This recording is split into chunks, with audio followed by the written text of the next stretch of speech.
Merhaba sevgili arkadaşlar, Bir Yumak'la Gelenler YouTube kanalıma hoş geldiniz. Bugün sizlere bu önümde görmüş olduğunuz berelerin yapımını anlatmaya çalışacağım.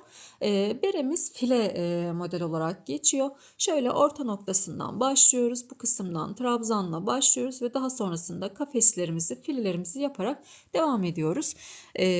Bakın bu şekilde. Yüksekliğimiz 17 santim oldu. Genişliğimde bitmiş hali. Genişliğimde 24 santim oldu arkadaşlar. Videom içerisinde zaten ördükçe ben ölçüyü ve kaç sıra ördüğümü sizlerle paylaşıyorum bu modeli bitirdiğimizde. Dip kısımlarına da böyle pullar çalıştım.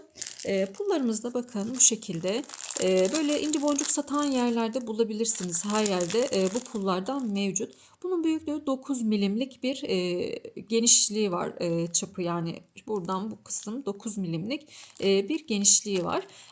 Pul yerine böyle renkli boncuklar, renkli tahta boncuklar, cam boncuklar olabilir. İşte deniz kabukları olabilir. Yani arzu ettiğiniz hangi aksesuarı, hangi materyali istiyorsanız onu kullanabilirsiniz.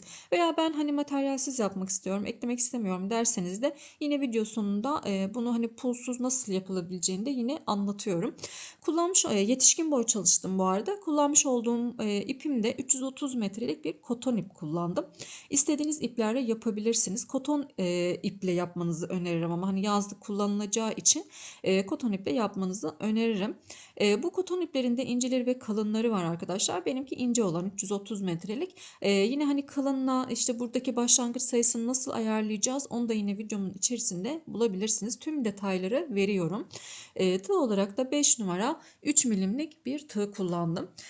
Şimdi bu berelerimiz için de bakın şöyle bandanalar hazırladım yine ayrıyeten. Bunların da yine videosunu kanalımda bulabilirsiniz. Böyle pullu bandanalar da hazırladım. Bunların da yapımını kanalımda bulabilirsiniz ve yapabilirsiniz. Evet, malzemelerim ve modelim bu şekilde. Şimdi isterseniz yapımına geçelim. Geçmeden önce küçük bir hatırlatma yapmak isterim. Kanalıma abone olmayı, bildirimleri açmayı ve yorumlarınıza da destek olmayı unutmayın. Hepinize kolay. Arkadaşlar, file beremizin yapımına başlıyoruz. Gerçekten bu file bereler son zamanlarda oldukça moda. Şöyle bir tane ben örnek olarak yapmıştım. Onu sizlerle paylaşmak istiyorum. Böyle dip kısımlarında pullarla bir çalışma yaptım. Şimdi bu file berelerimizi şöyle orta kısmından başlayacağız. Şu kısmından başlayacağız yapmaya. Ölçüsünü, santimini nasıl ayarlayacağız arkadaşlar? Şimdi benim ipim 330 metrelik bir ip. İnce bir koton ip arkadaşlar. Ben burada 20 tane trabzanla başladım bu orta noktasını. Eğer ipiniz kalınsa buradaki sayıyı işte 18, 17, 16 gibi yapabilirsiniz. Ben bu ipime göre böyle bir iki tane bere denedim. En güzel sayılara oturtturduğum bu oldu. 20 tane trabzanla başladım ve devam ettim. Herhangi bir artırma yapmayacağız bu berede etrafında. Bizim beremizin büyüklüğünü bu ortadaki sayı veriyor. Onun için bu ortadaki sayı bizim için çok önemli. Bir de bu kafesleri oluşturduğumuz zincir sayısı arkadaşlar. Şimdi yaparken daha net anlayacaksınız. Şimdi tığımı alıyorum. 5 numara 3 milimlik bir tığ kullanacağım. Şöyle sihirli halkayla başlayacağız. Şöyle yana da alalım bunu. Böyle sihirli bir halka yapıyorum. Dediğim gibi benim ipim 330 metrelik koton bir ip. Oldukça biraz ince bir ip. Bakın elimde de net görürsünüz. İnce koton bir ip. 2, 3. Zaten bu tür bereler yazın kullanılacağı için yazlık olduğu için böyle koton ipler tercih etmenizi öneririm. Bu koton iplerinde kalınları var, inceleri var arkadaşlar. Elinizde hangisi varsa onunla yapabilirsiniz. Ama dediğim gibi bu ortadaki sayıyı ayarlamanız gerekiyor. Şimdi 3 tane zincir çektim ve buraya zincirimle birlikte 20 tane trabzan yapacağım. İpiniz kalınsa bu trabzan sayısını düşürmeniz gerekiyor. Yani 18 tane olur, 19 olur, 17 olur. Bu şekilde düşürtmeniz gerekiyor. Şimdi ben kalın iple yapmadım. O yüzden bir şey söyleyemeyeceğim. Yani elinizde yaparak böyle bir tane falan zaten hemen bir saatte bitebilecek bir model. Elinizde bir tane yaptığınızda Bir sonrakini kaç tane yapmanız gerektiğini, yani bu ortadaki sayıyı kaçla başlamanız gerektiğini daha net anlayacaksınız. Biraz deneme yanılma arkadaşlar. Hani eğer ipleriniz farklılık gösteriyorsa. Aynı zamanda el işçiliğiniz de, yani eliniz sıkı olur, bol olur. Aynı ipi kullanıyor olsanız bile o bile fark ettirir ölçüyü. Şimdi bakıyorum 2, 4, 5, 6, 7, 8, 9, 10, 11, 12, 13, 14, 15. Bu baştaki zinciri de saydık arkadaşlar. 15, 16, 17, 18, 19, 20. 20 tane trabzanımı yaptıktan sonra şuradaki 3 tane çekmiş olduğumuz zincirimizle birlikte kaydırmayla birleştiriyorum. Bu orta noktayı da kapatabilmek için şu, bakın halkamın arkası, şu küçük tığım var, ipim var. Onunla birlikte çektim ve bu orta noktamı kapattım. Şimdi 1, 2, pardon şöyle. Evet, şimdi hemen dibine bakın. Dip kısmına batıyorum. Şöyle bir tane zincir çektim. Kaydırma yapmış olduğum yerde bir tane zincir çektim. Hemen dip kısmına şöyle yakınlaştırayım, bakın. Şöyle hemen dip kısmına bir tane sık iğne yapıyorum. Şimdi 7 tane zincir çekeceğim. 2, 3, 4, 5, 6, 7. İpiniz kalınsa bu zincirleri 6 tane çekebilirsiniz. Şimdi hemen yanındaki trabzanımın tepe noktasına sırayla, trabzanın tepe noktasına bir tane sık iğne yapıyorum. 1, 2, 3, 4, 5, 6, 7. Yanındakine yine aynı şekilde bakın, yanındaki trabzanımızın, iki trabzanımızın arasına hemen şöyle tepe noktasına sık iğne yaptım. Altta 20 tane trabzanım vardı. Burada 20 tane bu şekilde halkam olacak arkadaşlar.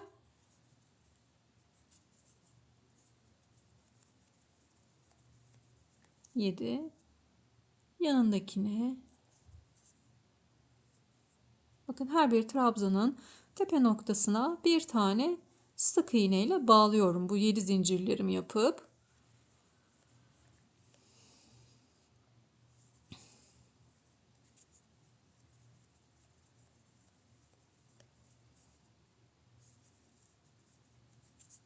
mesela bakın, ben bunda 6 tane zincir çektim bu kısımlara. Yani içine yine 20 tane trabzanla doldurup bu kısımlara 6 tane zincir çektim. Bir tık sıktı. Yani böyle hani minyon başlılara daha rahat olabilir. Ama hani yetişkin standart bir başörtümüz var sonuçta. O yüzden buradaki zincir sayısını ben 6 değil 7 olarak yapınca tam istediğim ölçülerde bir bere oldu. Şimdi o şekilde 7 tane yaparak ilerletiyorum. İpime ve benim elimin ayarına göre bu arkadaşlar. Şurada kaç tane çektiğimi unuttum. Baştan alacağım. 1, 2, 3, 4, 5, 6, 7. Yani dediğim gibi modeli, önemli olan modeli bilmeniz. Deneme yanılma yoluyla birazcık kendi elinize göre ayarlamanız gerekiyor. Ama ben hani benim başıma olabilecek 6, 7 bereyi sizlere sayılarıyla birlikte anlatıyorum.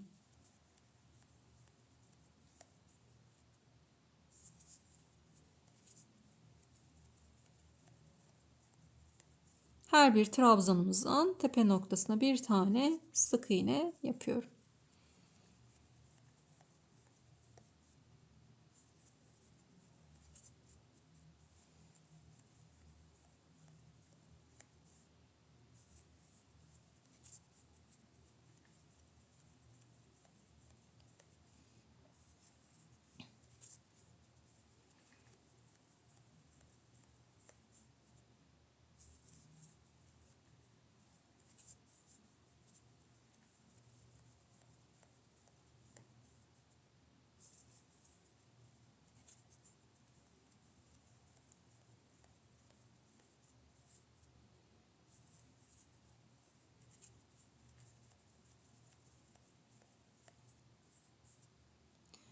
Şimdi bir bakalım önce kaç tane oldular.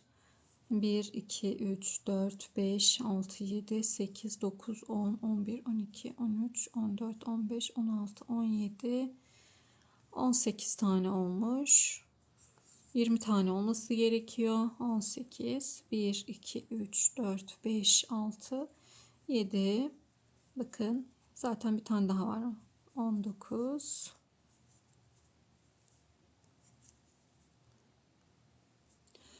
Evet, bu sonda da şimdi bakın 1, 2, 3, 4, 5, 6 ve 7 tane zincir çekiyorum. Ve şu kafesimi ortalıyorum ve sık iğne yapıyorum arkadaşlar. Şimdi burada birleştirme izimiz olmasın diye bu şekilde devam edeceğim. Eğer hani şöyle dip kısmına batacak olursam, yani buraya batacak olursam bir sonrakinde artırma yapmış olurum. Bu artırma yapmayı istemiyoruz. Yani 20 tane halkamı 21 tane yapmış olurum. Bunu istemiyoruz.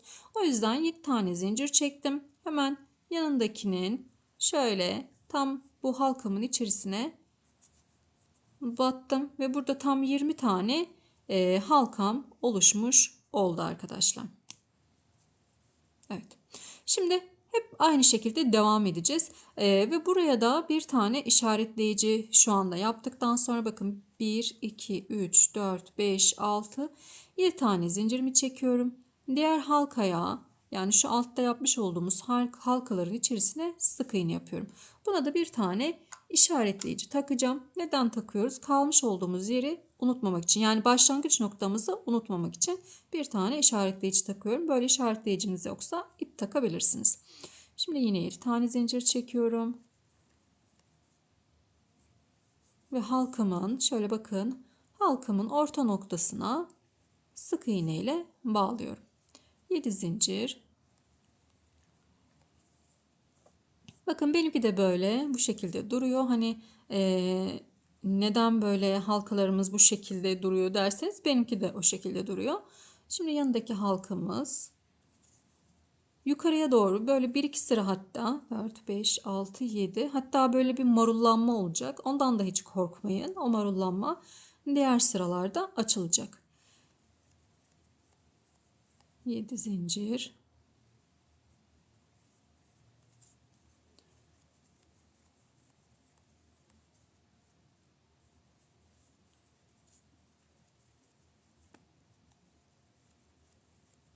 Yedi.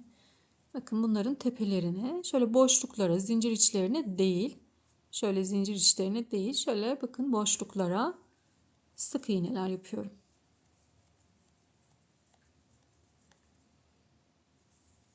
Hiç atlama yapmayın burada. Hepsine tek tek batın arkadaşlar.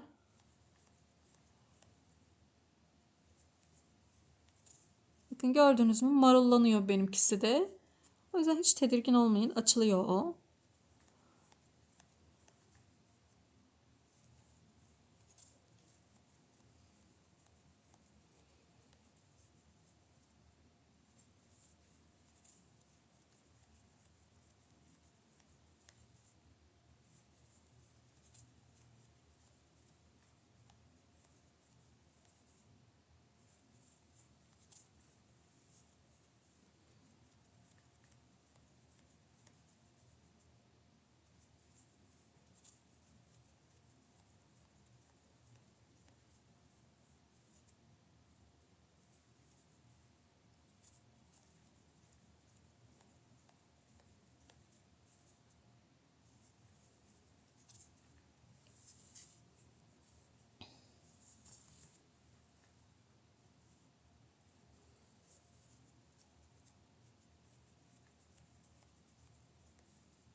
Başlangıç noktasına kadar geldim.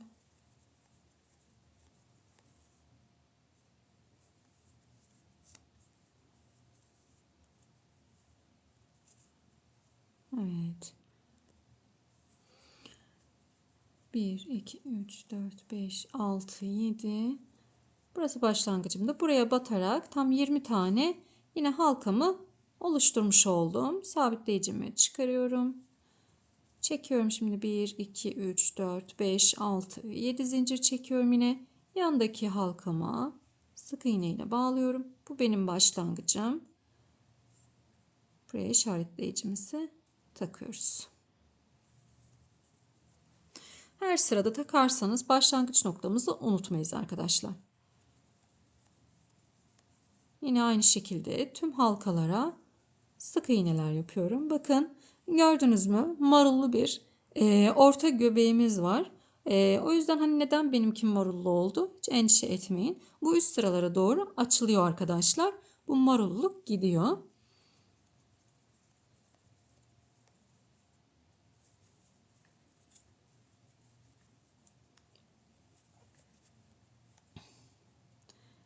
Evet, hiçbir artırma, eksiltme, hiçbir şey yok. Dediğim gibi orta noktada ayarlıyoruz. Buradaki zincir sayısıyla beremizin büyüklüğünü 7. Mesela buradaki zinciri 8 tane de çekebilirsiniz arkadaşlar. 20 yapıp baktınız ki bir tık küçük oldu ama hani çok az bir şeyle büyüyecek gibi. O zaman ne yaparsınız? Buradaki 7 taneyi 8 tane yaparsınız. Veya bu 7 tane yaparak yaptığımız sizin başınıza büyük gelir. O zaman ne yaparsınız? Bunu 6 tane zincir çekerek yaparsınız. Yani dediğim gibi kendi elinize göre ayarlamanız gerekiyor. Benim başıma en uygun olan bu sayılar oldu. 1, 2, 3, 4, 5, 6, 7.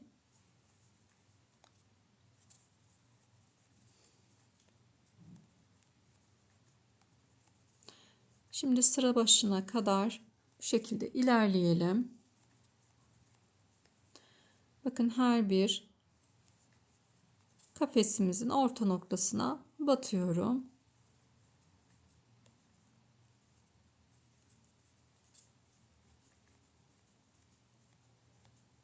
Hızlı geçiyorum çünkü zaten bakın orta nokta batıyorum. Hep aynı işlemi yapıyoruz.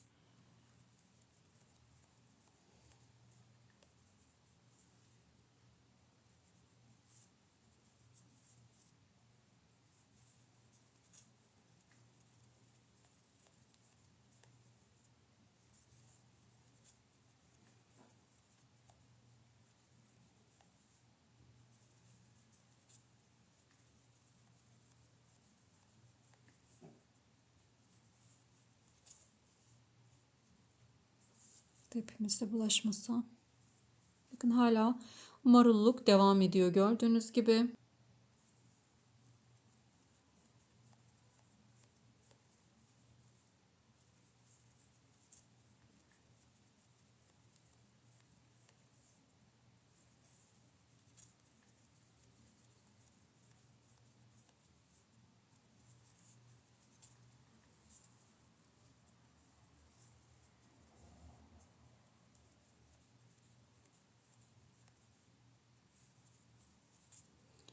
Yine başlamış olduğumuz noktaya geldim.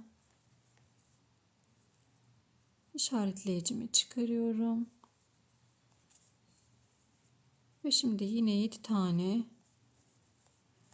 zincir çektim. Yandakine battım. Bu benim başlangıç noktam. Tekrar aynı yere işaretleyicimi takıyorum.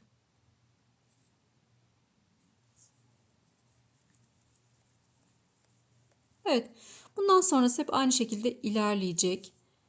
Bakın yine gösteriyorum. Marullu bir göbeğimiz var. Bu şekilde bu büyüdükçe açılacak. Şimdi nasıl sayacağız? Bakın hani toparlanacak mı? Hep yuvarlak olarak mı devam edecek? En çok sorulan sorulardan bir tanesi de bu gördüğüm kadarıyla. Şimdi bu bakın şöyle sayacağız. Şurası birinci halkam. Şurası ikinci halka sıram. Burası üçüncü halka sıram. Ve dördüncü halka sıramdayım. Benimki 8 sıradan sonra şapka şeklini almaya başladı. Yani şu halka sıraları 8 sıradan sonra şapka şeklini almaya başladı. Yani ben yapıyorum da neden kıvrılmıyor derseniz zaten 8-9. sıradan sonra kıvrılmaya başlıyor arkadaşlar. Hiç endişelenmeyin. Siz aynı şekilde devam edin. O kıvrılacak şapka formunu alacaktır. O şekilde devam edelim. Şimdi kaç sıra yapacağız? Burada ben 18 sıra yaptım bu mavi beremde. Yani şu halka sıralarım 18 sıra yaptım. Bunu da yine aynı şekilde bir yapıp tekrar bir ölçmek istiyorum. Ondan sonra size bu yüksekliğin ölçüsünü vermek istiyorum. Yanlış bir ölçü vermek istemiyorum. Şimdi ben yapayım, sizler de yapın. Daha sonrasında ölçülerle ve şu kenar oyasıyla devam edeceğiz. Kenarına pul takacağım ben yine arkadaşlar. Bu kısımla devam edeceğiz. Beremi tamamladım. Kaç sıra yaptım? Şöyle bakın sayalım şimdi.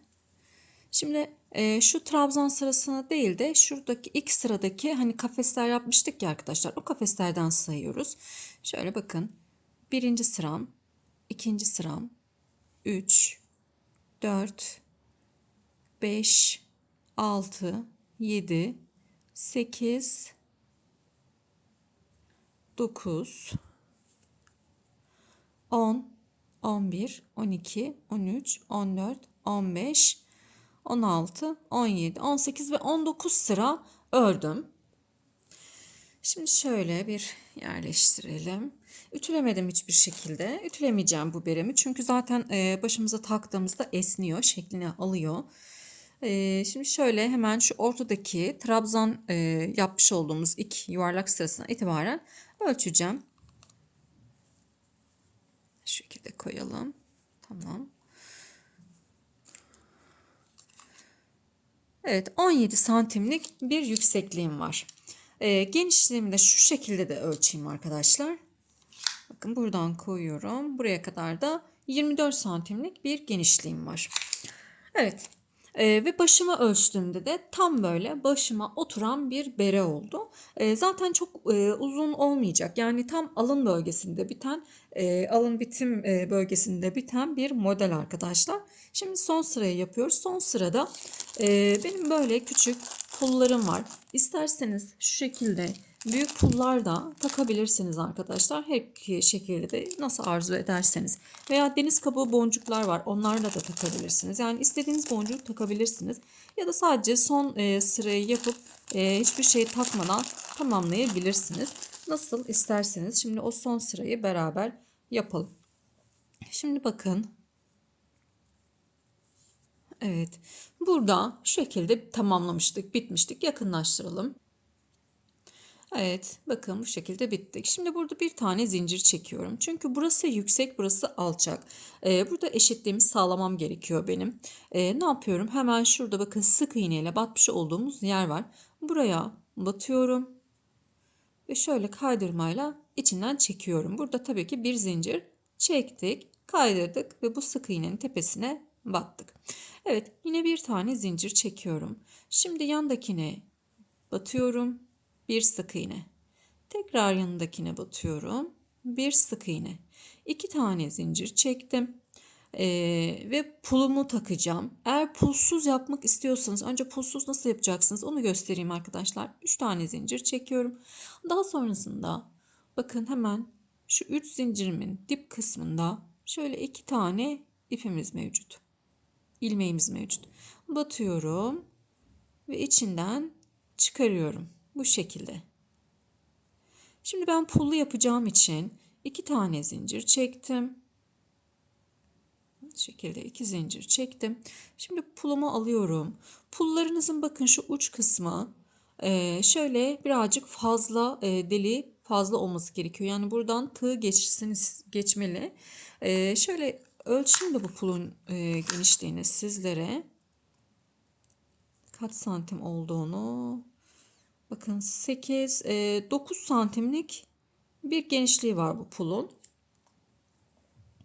Şimdi pulumuzu alıyoruz.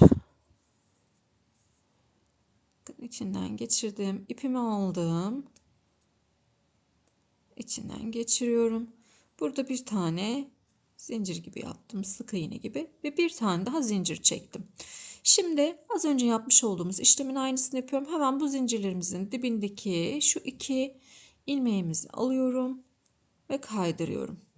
Daha sonrasında yanına yani bu kafesimin içerisine tekrar 2 tane sık iğne yapıyorum. Evet. Şimdi 2 zincir çektim. Yandaki kafese geçeceğiz. Geçiş yerlerinde 2 tane zincirimiz var. Batıyorum. Sık iğne yapıyorum 2 tane. 2. 2 zincir çekiyorum. Şöyle pullarımızı da şu tarafa koyalım, daha rahat alabileyim. Evet. Pulumu aldım. Şöyle. İçinden geçiriyorum. Ve bir tane daha zincir çektim. Hemen bu zincirlerimizin dibinde şu 2 tane, bakın burada ilmeğim var. Yapıyorum ve kaydırıyorum. Daha sonrasında da dibine yine aynı kafese 2 tane sık iğne yapıyorum. Evet. 2 zincir. Yandaki kafese geçiyorum. 1, 2 sık iğne, 2 zincir.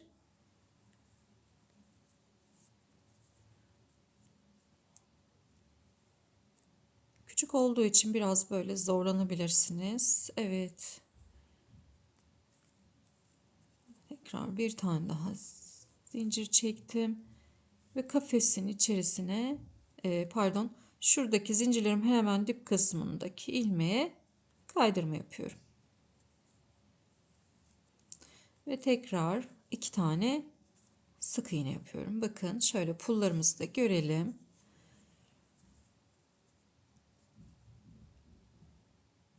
Evet. Yine 2 zincir. Diğer kafese geçiyoruz. Burada istediğiniz boncuğu, yani boncuk da kullanabilirsiniz. İlla ki hani pul kullanmanız gerekmiyor. Ahşap boncuklar var böyle. Onlardan da kullanabilirsiniz arkadaşlar. Nasıl isterseniz. Yani tamamen çeşitlilik size bağlı. Şöyle 2 tane zincir çekelim. Süslemeyi siz istediğiniz gibi yapabilirsiniz. Hiçbir şey de yapmayabilirsiniz. Şimdi beremizin etrafını bu şekilde dolanalım ve gelelim. Evet, sıra sonuna kadar geldim. Bütün pullarımı yerleştirdim. Son sırayı tamamladım ve sıra sonuna geldim. Burada şu başlamış olduğumuz noktada hani sık iğne yapmıştık, zincir çekmiştik arkadaşlar. Böyle burayla kaydırma yapıyorum. Ve bir tane zincir çekip ipimi kesiyorum. Bu ipi iğne yardımıyla iç kısımda yürüteceğiz. Şöyle iç kısımlarda yürütebiliriz. Şöyle ben alayım azıcık içeriye. Biraz böyle uzunca kesin ki sökülmesin. Başınıza takarken çünkü çıkma ihtimali olmasın. Ya iğne ya tığ yardımıyla benim gibi böyle iç kısımda gizleyebilirsiniz.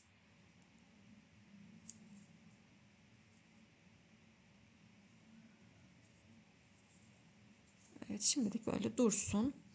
Daha sonrasında birazcık daha yürütürüm. Şöyle bir son haline bir bakalım. Evet, son halimiz bu şekilde. Bakın en son sık iğne sırasına gidince bu kısım birazcık daha toplanmış oldu. Yani hani geniş durur baştan çıkar gibi bir endişeniz de olmasın arkadaşlar. Verdiğim ölçüler birebir, hani size verdiğim gibi kendim de yaptım. Herhangi bir farklı bir anlatım yapmadım. Evet. Bu şekilde tamamlamış olduk beremi. Böyle yaz günlerinde sahil kenarlarında, işte denize giderken plajlarda takabileceğiniz, yani günlük hayatınızda da kullanabileceğiniz çok şık, çok tatlı bir bere oldu.